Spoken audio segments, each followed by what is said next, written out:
What's going on, guys? Tower number 9 here. Sorry for my voice being crazy. I am sick and have lost my voice to some degree, but we're going to forge onward. So today we are talking about the latest updates to the rolling tier list, and let's see how this is going to go.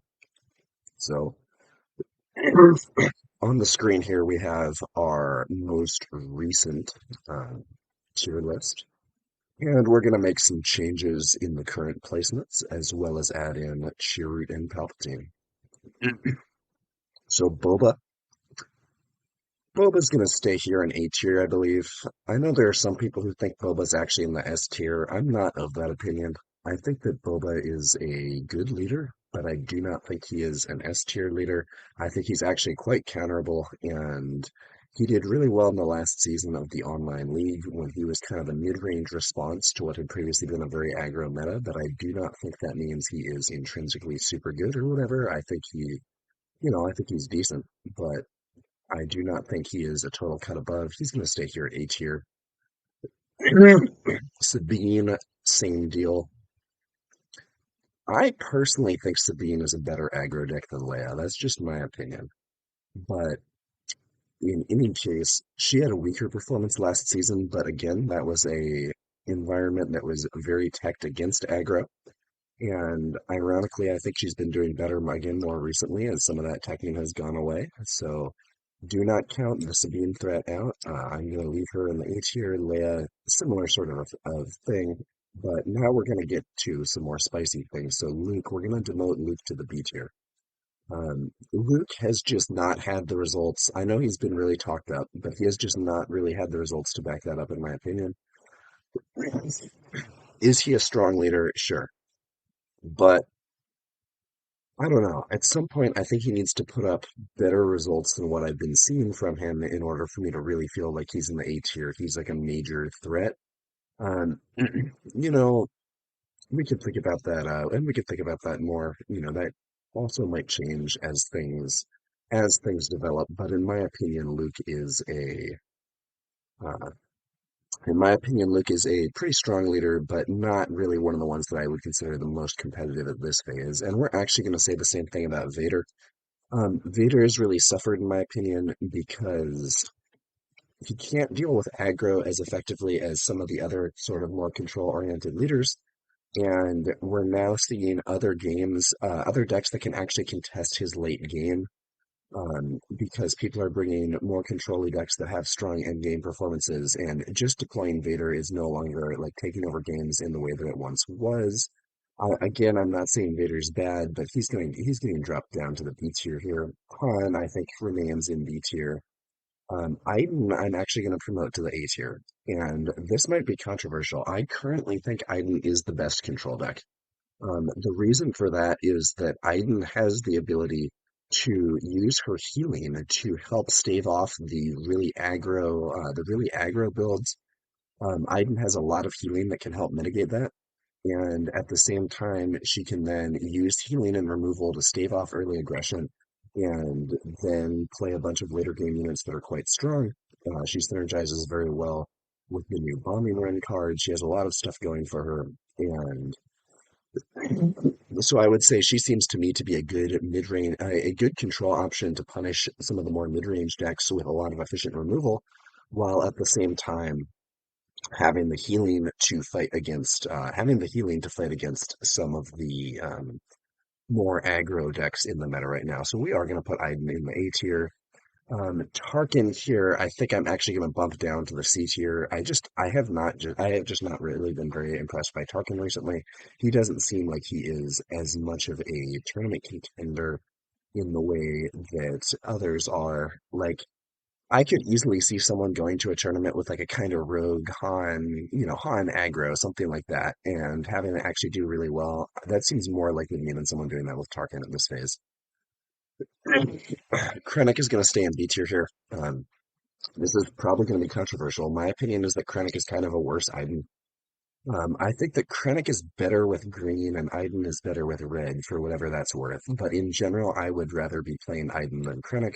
And I feel like that's I think the key difference is that Krennic does not feel very impactful when he deploys as a unit, whereas Iden is a major threat and often quite difficult to deal with.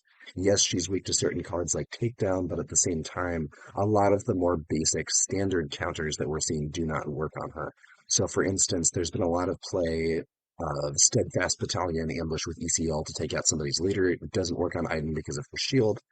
Surprise strike with a strength 4 unit to take out someone's leader doesn't work on Iden because of her shield. And additionally, Iden hits for 4, Krennic hits for 2. Yes, he can become a unit that hits for 3, but overall, I currently consider Krennic to be B tier. I don't think he's terrible. Similar to Iden, he can play kind of a control deck or longer term deck that also has healing to try to mitigate early damage. But at least my current opinion is that Iden does it better. Could be wrong. That's just my opinion. So take it with a grain of salt. Grand Inquisitor,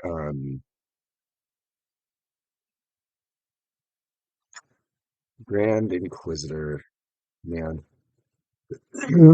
I haven't really been testing with this guy, and it's possible to me that there's some kind of combo deck. I think I'm going to leave him at the bottom of B tier here, but I can honestly see a world in which this ends up being a C tier leader.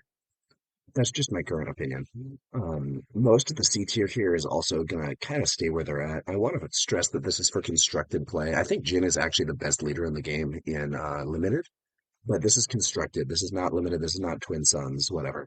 Um, So most of these are going to basically stay where they are. Maybe we move like Hera forward some because she's seen more of her support and is like doing better than she was in the past. But I still don't think Hera is actually that competitive a deck. I could be wrong. I've been playing around with some Hera stuff. I think it's fun, but the actual Hera leader card is so weak that being able to get around some deck building restrictions and play some like mildly more efficient cards in your build doesn't seem like it makes up for having a leader that has below the curve stats, no ability until she's deployed, aside from the deck building thing, and then an ability once deployed that just isn't really that good. Um, so unfortunately, Hera's going to stay in C tier. I like the concept of the deck. Maybe they'll print more specters and it'll be good someday. Maybe there's a really good Hera deck that I just haven't figured out yet. But as it stands, I'm really not thrilled. I'm really not thrilled. IG88, unfortunately, also remaining in D tier. I just do not think he really works properly at this phase. There was actually an interesting comment from Tyler on the Discord where he mentioned that he thought that IG88 had been nerfed late in testing, and the nerf ended up being much more serious than they had originally thought. I'm not entirely sure what that nerf was, but that's very believable to me. IG88 just really does not feel to me like he's in a good spot, which is unfortunate, but that is how it goes sometimes. Okay, so now we're going to talk about two new leaders. So here we have Chirrut, and here we have Emperor Palpatine. Chirrut, I would say Chirrut is probably in the B tier somewhere. I don't know about his exact positioning, but he has an interesting deck. I personally think the way that I most like playing Chirrut is as like kind of a red aggro deck, but with sort of a different approach to it than some of the others. The problem is that I'm not sure that I would actually rather run that than Sabine or Leia. He does have some cool options with stuff like Force Throw. It binds all things, Carabas. There are a bunch of cards that aren't that good for other decks that work well with him, which can be really cool. He is, however, weak to upgrade removal because the way that he plays it kind of lends itself towards upgrades on Chirrut himself. And upgrade removal seems really strong right now, so that is kind of a major weakness. We'll have to see where Chirrut ends up. I would currently consider him B tier. If they get Chirrut out and they keep upgrading or healing him or whatever, and you just can't kill him, it's a gigantic problem. I've had games like that, and oh, it feels bad. But I don't know how reliably that's going to be something that you're going to be able to do. Um, and so I'm currently putting Chirrut in the B tier. He is the leader that can probably most easily make use of force cards, and there are a lot of really good force synergy cards, but I don't know that that's enough to bring him up to the A tier. Could be wrong. Needs some more testing for sure. A lot of these are based on like a lot of speculative stuff and very limited data. We really don't have super defined tiers at this phase in the game. This is sort of just my own take on it right now. Palpatine, I think I'm unfortunately going to put in the C tier here. I don't know exactly where he falls in the C tier. Let's just say somewhere in the middle.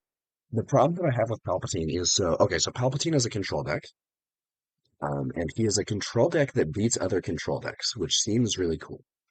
The problem is that he is very, very bad against aggro, at least in the versions that I've seen.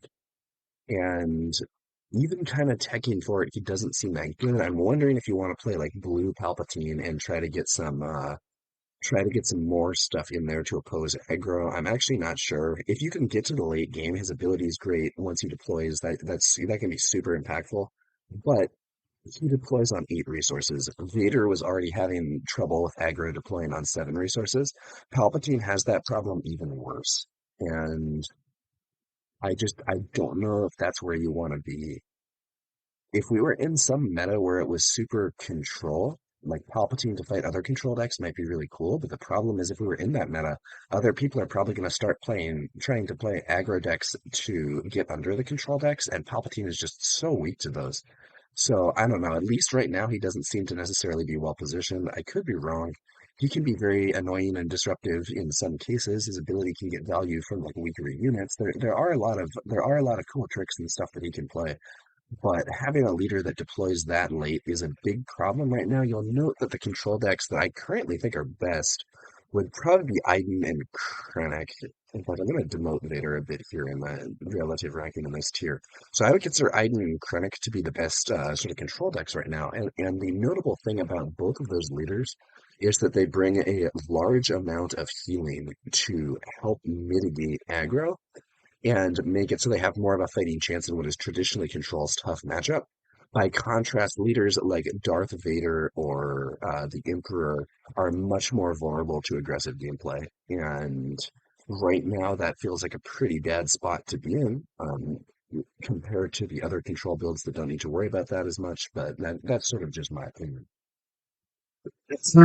Okay. So that's where we're at with the current tier list. Unless there are some huge shakeups, this is probably going to be my last tier list update before the game actually comes out. And hopefully, once the game actually comes out, we're going to be having results from a lot more events, in-person tournaments, all kinds of stuff going on that will allow us to get a more refined view of the different tiers of the leaders in this game. But this is going to do it for now. Sorry for my really weird voice here. Like I said, I am actually sick right now, unfortunately. But it is what it is. Hopefully, my voice will recover soon and we will be back to more normal vocal tones. That's going to about do it for this one, guys. Thanks to you all for watching, and we will be back later with some more Star Wars Unlimited content. I will catch you guys later.